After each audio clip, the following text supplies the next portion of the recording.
Mari kita akan buka dari Markus pasal yang kelima ayat yang ke-27. Saudara, saya akan coba menyampaikan bagian yang kedua dari pelajaran rohani dan khususnya bagaimana seorang wanita yang 12 tahun menderita, 12 tahun berupaya, tapi saudara, keadaan tidak membuahkan hasil. Saudara, cerita yang dicatat di dalam Alkitab dari seorang wanita yang sepertinya tidak beruntung dicatat di dalam Alkitab supaya engkau dan saya memiliki sebuah contoh yang dapat kita pegang bahwa keberuntungan hidup ini itu ditentukan dari bagaimana sikap iman dan tindakan iman kita di dalam rencana Tuhan. Dan ini menjadi satu hal yang sebetulnya Tuhan ingin pakai supaya kita bukan hanya diberkati, supaya kita bukan hanya mengalami kuasa Tuhan, tapi kita juga menjadi kesaksian. Supaya setelah kita mengalami pertolongan dan keajaiban Tuhan, jangan lupa Tuhan kembali dipermuliakan. Dan jangan lupa saudara, sekali lagi jangan lupa, hidupmu harus membawa pesan supaya orang lain juga mengalami. Katakan haleluya. Kadang-kadang saya jumpai anak-anak Tuhan yang tidak menangkap poin yang terakhir ini. Mereka menikmati berkat Tuhan, tapi mereka kurang greget untuk menjadi saksi supaya orang lain juga mengalami. Mari kita akan lihat dari Markus pasal yang kelima. Karena Tuhan Yesus di dalam cerita ini justru memunculkan cerita yang buat wanita ini tidak nyaman. Kenapa? Dalam konteks budaya Yahudi, sakit pendarahan itu dianggap najis. Artinya dia bukan hanya menderita secara fisik. Dia menderita yang lebih dalam 12 tahun. Diasingkan secara sosial. Kalau Anda orang yang baper, gak usah 12 tahun. Baru lihat status orang saja, dia gak ngomong. Kita udah kena mental. Tapi wanita ini bukan hanya 1-2 hari, 1-2 bulan. Ini 12 tahun disingkirkan dari komunitas. Apakah dia mau mempersalahkan budaya Yahudi? Itu budaya yang turun-temurun. Tetapi cerita ini sekali lagi ditulis sebagai sebuah bukti bahwa di dalam Yesus tidak ada pintu yang benar-benar tertutup. Di dalam Yesus tidak ada jalan yang betul-betul terkunci. Sekali lagi saudara, kalau Anda dengar apa yang Tuhan sampaikan pada minggu yang lalu, kita akan menemukan hal-hal yang begitu sederhana dari bagaimana wanita ini merespon. Jadi jangan bebankan terlalu banyak Anda dengan hal-hal yang lain. Ingat poinnya minggu lalu, wanita ini telah mendengar kabar-kabar, cerita-cerita tentang Yesus. Itu poin utamanya. Kalau Anda berhenti memberikan sebuah deposit di dalam batinmu, dalam jiwamu, Anda berhenti, kebocoran yang akan terjadi di pekerjaan, di rumah tangga, di hubungan, di keuangan, itu akan menguras habis. Itu sebabnya wanita ini 12 tahun sudah biasa dia menahan rasanya, menahan goncangannya. Nah, ketika informasi di sana ada tabib, dia kejar. Ketika datang cerita di sana ada tabib, dia lari. Selama aku masih punya kekuatan, selama aku masih punya modal, selama aku bisa melangkah, wanita ini bergerak. Sampai akhirnya saudara, ketika semua yang dia punya habis, ini yang menarik dari satu tokoh ini. Lewat semua penderitaan itu saudara, saya membayangkan wanita ini ketika mendengar firman, bukan mendengar informasi tentang tabib, mendengar cerita Yesus yang menyembuhkan, mendengar kesaksian orang, Yesus mencelikan mataku. Wanita ini mendengar kesaksian seorang lumpuh yang berdiri. Wanita ini sudah terbiasa di batinnya, tidak lagi ada yang bocor. Mendengar, melangkah. Mendengar, melangkah. Coba tanya tangan kanan kirimu, katakan, apakah kita mendengar dan melangkah? Mendengar dan melangkah. Jangan-jangan kita mendengar dan ragu. Mendengar dan jadi khawatir. Mendengar dan sanksi. Mendengar dan kemudian berpikir ulang, berpikir ulang, berpikir ulang, berpikir ulang. Itulah yang terjadi. Firman ditabur, dimakan setan. Setan itu digambarkan seperti burung di dalam Matius pasal 13. Dan ditaburkan di tanah yang berbatu, keluar akar sebentar, panas terik menghabisinya. Tetapi wanita ini sudah terlatih. Karena Alkitab berkata dalam Matius pasal 7, kalau kita mendengar dan tidak melakukan apa yang kita dengar, saudara mau dengar pesan Tuhan, saudara mau terima hikmat Tuhan, itu baru berguna ketika Anda melangkah. Anda punya penasehat, dan tidak ada satu orang yang lebih berhikmat dari dia, yaitu Raja Salomo. Anda mempunyai penasehat jitu seperti Raja Salomo, tapi kembali kepada kita. Kita melangkah menurut nasihat yang diberikan tidak.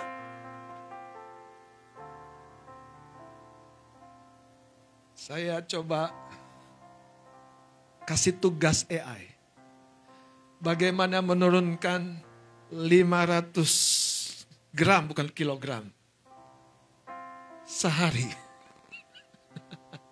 Jadi AI menjawab, wow, ambisius sekali. Saudara, setengah kilo sehari bisa nggak? Tapi yang menarik, AI saya menjawab, Anda punya keinginan ambisius sekali. Ya sudah, saya tambahin, bagaimana menurunkan setengah kilo, 500 gram, 2 hari. Dia kasih uraiannya. Dia kasih perbanyak, bukan karbohidrat, protein, serat. Bagus kan? Tapi terjadi tidak? Nah itu saudara, kembali kepada kita. Mau kita terima informasi yang sudah terbukti. Tapi kalau jatuh ke kita, sampai ke kita, informasi itu kayaknya ngeblank gitu. Karena begini yang saya mau beritahu saudara. Akan tiba waktunya. Tuhan tuh mau membawa kita kepada percepatan. Pertanyaannya bagaimana? Nah ini saudara, informasi yang benar ketika jatuh di tanah hati perenungan pemikiran kita, jangan ditunda. Jangan dikasih beban lebih berat. Jangan dibilang besok. Jangan dibilang nanti. Jangan dibilang tahun depan. Nanti ujungnya saudara, kita akan kehilangan kekuatan dari benih kebenaran itu sendiri. Markus pasal 5, mari kita lihat. Ayat yang ke-27, saya akan baca. Dia sudah mendengar berita-berita tentang Yesus. Yesus yang bagaimana? Yesus yang mempertunjukkan kuasanya atas sakit penyakit. Yesus yang mempertunjukkan kemampuannya mengalahkan kebutaan dari sejak lahir. Saudara, dia sudah mendengar berita-berita tentang Yesus. Yang menarik, ada sesuatu gejolak di dalam hatinya.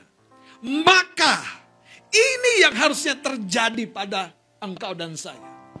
Anda didorong untuk berbuat, Anda didorong untuk menolong, Anda didorong untuk melakukan sesuatu. Tapi kalau Anda tidak berbuat, nggak terjadi apa-apa. Kitab Yakobus berkata, iman tanpa perbuatan adalah mati. Sama seperti tubuh tanpa roh. Jadi kalau kita hanya sebatas punya pengertian, kita tidak punya tindakan. Nah, dalam konteks inilah Bapak Ibu Saudara harus belajar menyerah dengan orang-orang yang mengelilingi engkau, yang mendorong untuk kebaikanmu, berubah, bertindak, dan melangkah. Kalau tidak, kita akan jadi penonton-penonton yang kehilangan, saudara, kesempatan. Saya lanjutkan, saudara. Ini menarik. Maka di tengah-tengah orang banyak, ini bukan situasi aman buat untuk seorang yang najis. Tapi wanita ini, saya melihat inilah sebuah contoh yang harusnya Anda tidak boleh abaikan. Karena sekali Anda biasa mendengar, dan Anda kehilangan satu langkah yang sangat menentukan, yang namanya melangkah, kebenaran tidak akan berguna. Kebenaran tidak akan berguna. Bukan kebenarannya tidak berguna. Kebenaran tidak punya koneksi. Kebenaran tidak punya daya, saudara, di dalam kehidupan orang yang tidak percaya. Tapi kebenaran yang begitu kecil, begitu sederhana, asal ku jamah saja jubahnya. Bukan doa panjang, lebar, luas, dan dalam. Bukan sebatas deklarasi. Ayat demi ayat. Wanita ini telah menghayati, saudara. Makanya makin dalam Anda menghayati kebenaran. Satu patah kata, itu merangkum keyakinanmu. Itu akan seperti peluru ditembakkan. Makin Anda menghayati kebenaran, makin Anda menghayati seluruh kebenaran. Satu perkataan Anda keluarkan, itu akan seperti satu titik nila jatuh ke susu. Itu meluas. Makin Anda menghayati kebenaran, Anda memunculkan dirimu di hadapan lawan-lawanmu, dan engkau berkata, Tuhanlah perisaiku. Itu cukup, saudara. Tapi masalahnya, banyak orang tidak melakukan kebenaran ini, yaitu menghayati dalam-dalam. Kalau Anda tidak jadi murid, yang satu ini akan selalu gagal. Kalau Anda menjadi murid dari firman, engkau akan sungguh-sungguh murid Tuhan, kata Yesus sendiri di Yohanes pasal 8. Setelah kita jadi murid firman, makanya wanita yang 12 tahun gagal ini bukan hanya bicara tentang sakit penyakit. Ini bicara tentang keuanganmu. Ini bicara, saudara, tentang hubunganmu. Ini bicara tentang perjalananmu ke depan. Kalau engkau tidak mau melihat contoh yang benar di dalam Alkitab, siapa wanita ini?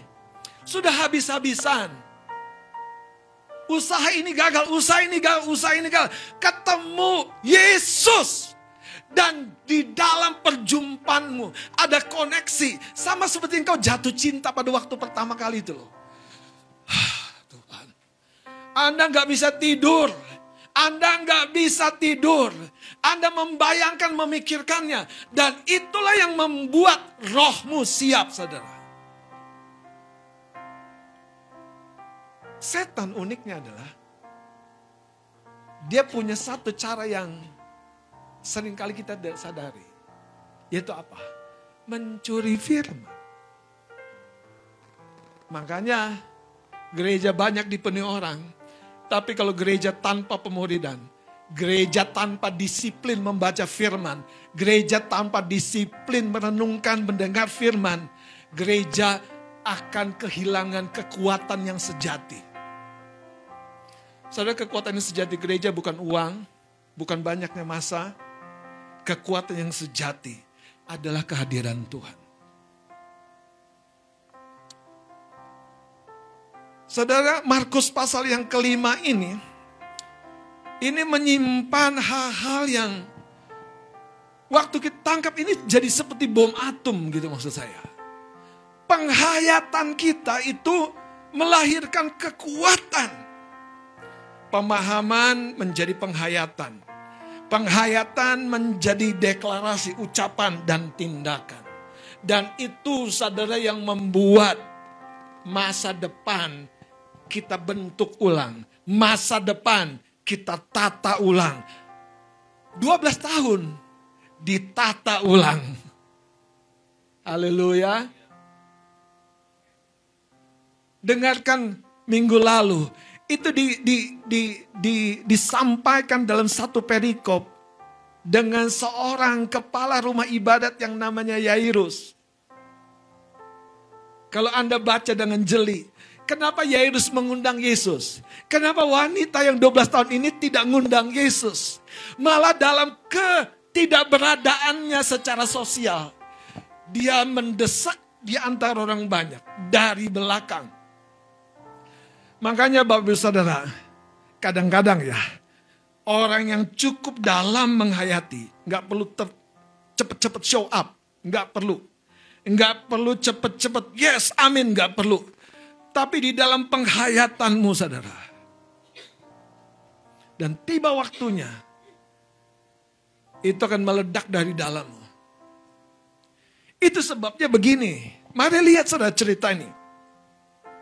Ayat 27 ini. Nanti akan terhubung dengan sesuatu yang Yesus sampaikan kepada murid-muridnya. Kepada orang banyak yang bersama dengan dia. Sebuah pertanyaan yang buat saya sendiri menyadarkan. Sekalipun kita mengikut Yesus. Sekalipun 12 orang mengikut Yesus. Semua punya pengalaman yang berbeda-beda. Sekalipun kita ketemu Tuhan bersama-sama. Iman kita yang menentukan. Tindakan kita yang menentukan. Kita ikuti gak jejak yang diberikan buat kita. Itu yang menentukan. Lanjut saudara lihat begini. Maka di tengah-tengah orang banyak itu ia mendekati Yesus dari belakang dan menjamah jubahnya. Dan menjamah jubahnya. Dan menjamah jubahnya. Saya tidak berusaha mengurangi hal-hal yang lain. Tapi dia sudah mendengar berita-berita tentang Yesus. Itu yang kitab Roma berkata iman timbul dari pendengaran. Dan pendengaran itu yang membuat seorang yang menyimak, dia akan bereaksi di dalam hatinya yang percaya. Dia mendekati Yesus dari belakang dan menjamah jubahnya. Ayat 28, kita baca sama-sama, 23. Sebab katanya, asal kujamah saja jubahnya, aku akan sembuh. Seketika itu juga terus berhentilah pendarahannya. Dan ia merasa bahwa badannya sudah sembuh dari penyakitnya. Ayat 30. Pada ketika itu juga Yesus mengetahui ada tenaga yang keluar dari dirinya. Lalu ia berpaling di tengah orang banyak dan bertanya, siapa? Saudara, apakah Yesus tidak tahu wanita yang menjamah jubahnya? Kalau Anda lihat, Yesus bukan tidak tahu. Yesus ingin membuat orang ini yang dikucilkan dari masyarakat bukan hanya sembuh tubuhnya, tapi jiwanya pulih. Jiwanya menerima kembali keberadaan utuh dirinya. Jiwanya kembali bisa tampil di hadapan orang banyak yang sebelumnya dia selalu pakai kerudung, pakai jubah, pakai sesuatu yang menutupi saudara. Karena dia najis. Yang paling menarik adalah Yesus memakai cerita ini supaya kita belajar. Tuhan ingin memulihkan kita secara utuh, holistik. Tuhan bukan hanya menyembuhkan tubuh kita, tapi jiwa kita nih. Jiwa kita. Mungkin kita berkata, aku gak apa-apa, jiwaku aman. Saya belajar dari cerita kita ketika kita main bulu tangkis. Orang yang biasa main atau orang yang baru main ketika pertandingan. Itu kan kelihatan kan? Kelihatan kan? Kita berkata tubuh kita siap. Tapi waktu ketemu lawan yang di atas rata-rata, kita lari sana, lari sini. Pulang-pulang kaki kita kram. Pertanyaannya, apakah salah musuh, salah lapangan, salah pertandingan? Kita tidak sadar bahwa tubuh kita ini belum sepenuhnya, belum total mengalami kekuatan dari apa yang seharusnya kita alami. Namanya fit, bugar, itu adalah siap menghadapi pressure. Pertandingan-pertandingan hidupmu harus kita menangkan. Supaya jangan egois. Tolong orang lain. Haleluya. Itu gereja, katakan haleluya. Hidup kita, saudara, akan meninggalkan sebuah cerita yang tertabur pada banyak orang yang menerima terang yang kita bagikan melalui kesaksian hidup kita. Haleluya. Mari kita lihat ayat yang ke-30, saudara. Pada ketika itu juga Yesus mengetahui bahwa ada tenaga yang keluar dari dirinya. Lalu ia berpaling di tengah orang banyak dan bertanya, siapa yang menjamah jubahku? Bapak Ibu Saudara yang dikasihi Tuhan, mari kita lihat Markus pasal 6 ayat 56. Tolong Bang Adit boleh baca dengan cepat. Markus 6 ayat 56. Iya. Firman Tuhan, kemanapun ia pergi, Kemanapun Yesus pergi, ke desa-desa, ya, ke kota-kota, ya, atau ke kampung-kampung, orang meletakkan orang-orang sakit di pasar dan memohon kepadanya. wow, bukan lagi di gereja, bukan lagi di sinagoga, bukan lagi di bait Allah, tapi di pasar, di jalan. Saudara, menjelang kedatangan Tuhan pada kali yang kedua, Tuhan akan memakai Bapak Ibu Saudara. Dan permulaannya dari cerita ini, Tuhan ingin ajari satu prinsip yang sederhana. Lanjut dikatakan. Orang-orang sakit di pasar dan memohon kepadanya supaya mereka diperkenankan hanya menjamah jubahnya saja. Dan semua orang yang menjamahnya menjadi sembuh. Dan semua orang yang menjamahnya. Dan semua orang yang menjamahnya. Tapi wahai orang yang hanya, aku nanti deh. Wahai orang yang, ya besok deh. Kalau dia ke kampungku. Padahal dia lagi berkunjung. Yesus datang, Yesus hadir. Dan dia berkata, nanti deh gak enak. Aku ketahuan deh belangku. Aku ketahuan deh sakitku. Aku ketahuan deh. Saudara, yang penting hari ini, Yesus bahkan memunculkan wanita itu. Yesus bahkan membawa wanita itu di tengah orang banyak. Dan dia berkata, imanmu, imanmu, imanmu. Mari kita lebih cepat lagi, saudara. Ayat ini berkata semua orang yang menjamah jubahnya. Saudara, sifat kuasa Tuhan Yesus, tangkap dengan baik. Sifat kuasa Tuhan Yesus itu begitu personal. Bahkan responsif.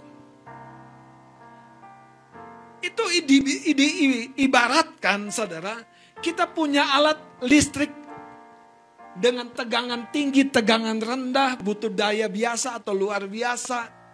Kalau tidak dicolok ke aliran listrik, nggak mungkin alat-alat itu berfungsi. Ada banyak orang, dia nggak tahu, dia butuh ekstrim untuk satu kesempatan. Jadi kalau Anda nggak ekstrim, mendengar firman. Di sini masalahnya Bapak Ibu Saudara. Sudah begitu banyak kebocoran dari budaya, dari pengucilan sosial. Oh, hati kita tidak cukup untuk menampung firman. Itu sebabnya saudara, ada 3 hal yang saya mau bagikan. Yang pertama, kita harus tahu sifat kuasa Tuhan Yesus yang begitu personal. Artinya, yang mengambil yang akan mendapatkan. Yang menyentuh jubahnya yang akan disembuhkan. Saya mau kasih tahu saudara. Tidak ada orang yang tidak disembuhkan. Yang menjamah jubah Yesus. Begitu personal. Yang saya maksudkan, Anda harus tanggung jawab dengan kesembuhanmu sendiri. Anda harus tanggung jawab dengan pemulihan keuanganmu. Anda harus bertanggung jawab dong dengan pemulihan hubunganmu. Hadapkan hidupmu dengan Tuhan. Hikmat akan dinyatakan. Tapi kalau Anda tidak menghadapkan dirimu kepada Tuhan. Mau 1000 contoh terjadi. Anda jangan-jangan bilang begitu. Itu kan mereka, itu kan dia. Padahal Tuhan tunjukkan 1000 contoh. Supaya kita nih yang sulit percaya, akhirnya percaya. Haleluya. Yang kedua, saudara, apa yang membuat wanita ini mengalami? Karena ada satu koneksi iman, ada satu keterhubungan iman. Ketika dia berkata, asalku jamah jubahnya saja aku sembuh. Mari buka Roma pasal yang ke-10.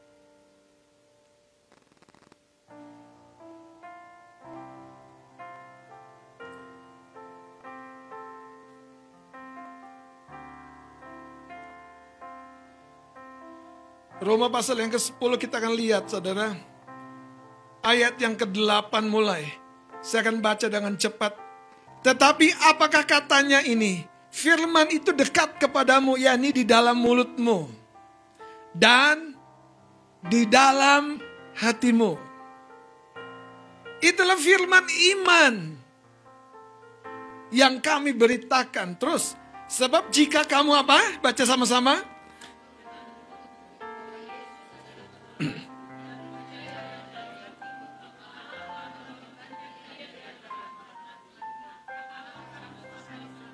Saudara, keajaiban terjadi waktu hati yang percaya diekspresikan dengan mulut yang mengaku. Mulut yang mengaku ini adalah bentuk tindakan. Bagaimana dengan kehidupan kita hari-hari ini? Apakah engkau justru mengakui, ya rasanya sih aku mah masih lama. Ya rasanya sih aku mah tidak mungkin. Mungkin Anda berkata, aduh Tuhan, dari manakah, dari manakah, dari manakah, dari manakah. Minggu depan itu minggu ketiga. Saya mendorong teman-teman wajib bersaksi. Jangan kecewakan Tuhan. Kalau Anda sudah diberkati, Anda tidak bersaksi, wah bahaya. Gereja akan kehilangan kekuatannya. Saudara, biarlah orang lain mengalami dan mendengar. Tuhan ada di tengah-tengah kita. Saya mau cerita sedikit saja.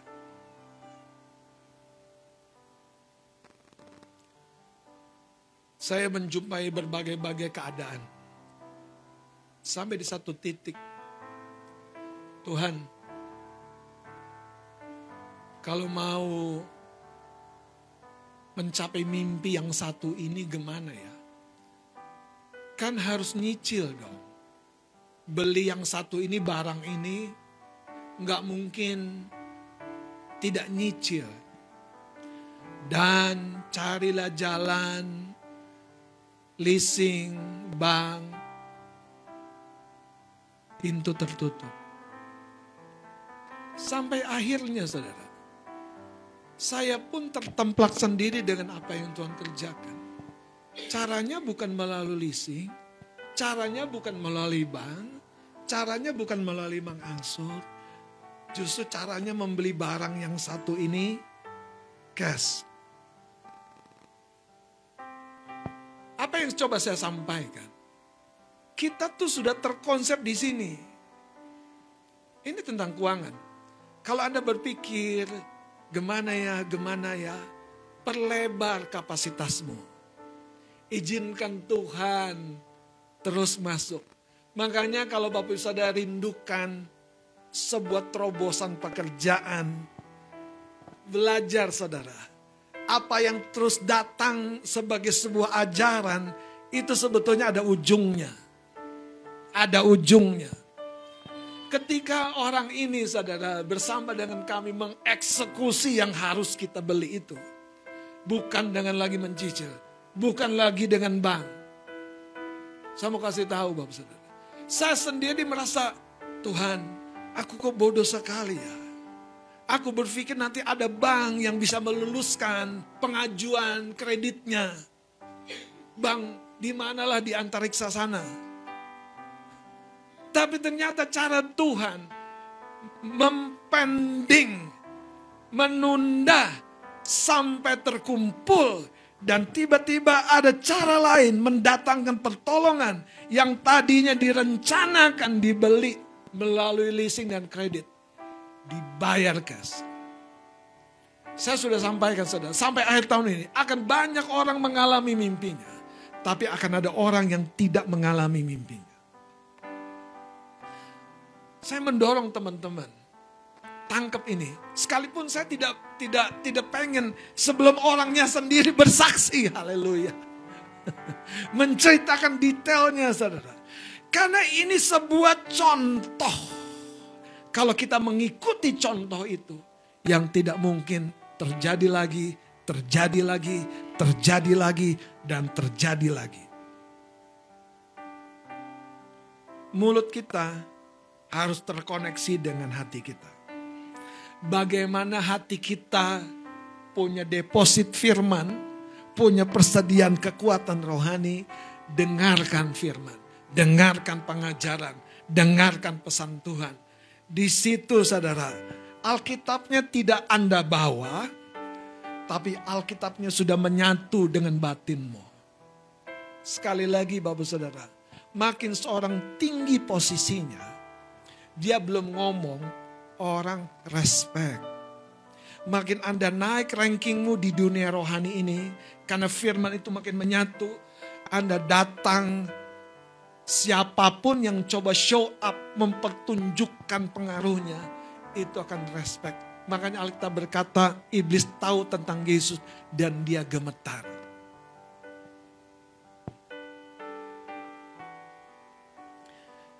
Mari kita lanjutkan. Nah, ini yang menarik. Ayat 14-nya, penulis kitab Roma ini menuangkan sesuatu yang penting kita perhatikan.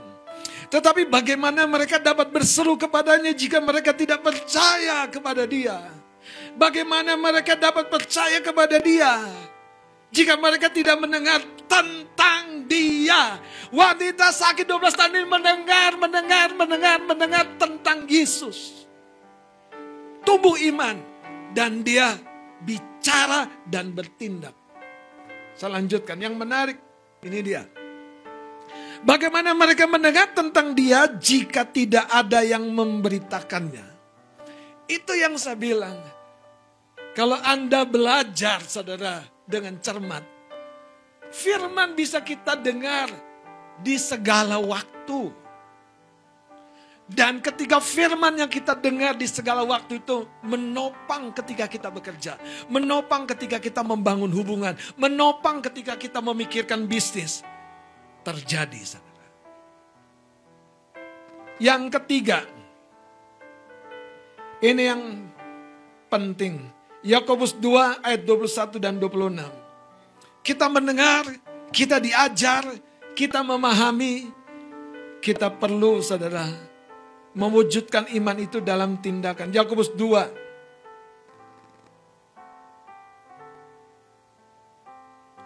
Alkitab berkata ayat 22, kamu lihat bahwa iman bekerja sama dengan apa? Dengan perbuatan-perbuatan.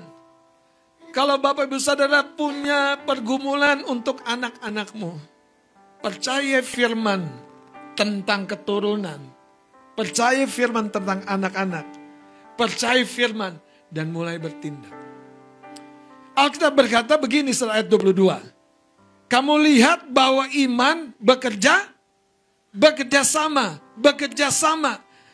Anda punya korek api zaman dulu tuh perlu digesek. Anda gesek di pipi, nyala nggak?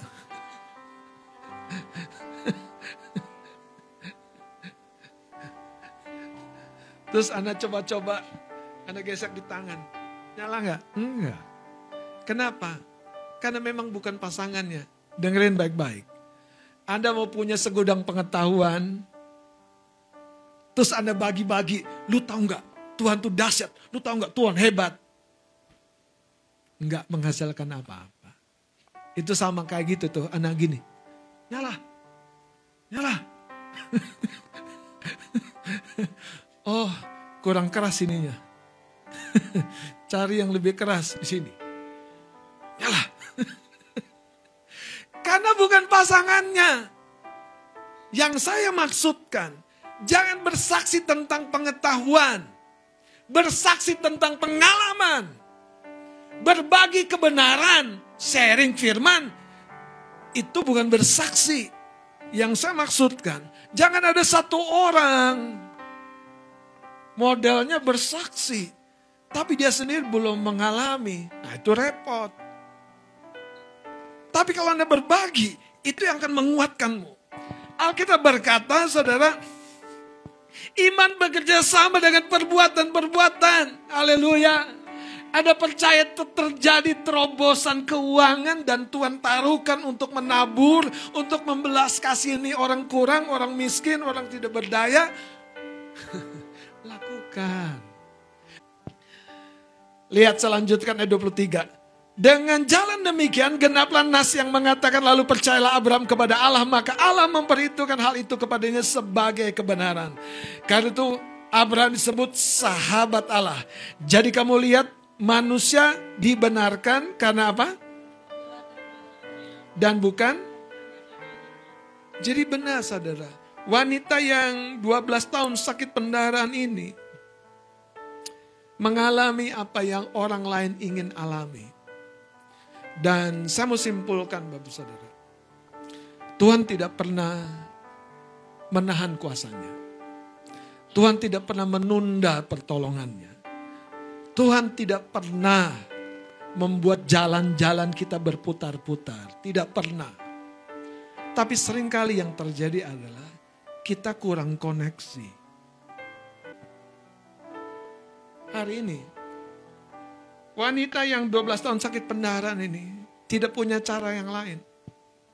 Selain dia mendengar dari jauh, mengamati dari jauh, tapi mempercayainya secara pribadi. Saya mau simpulkan.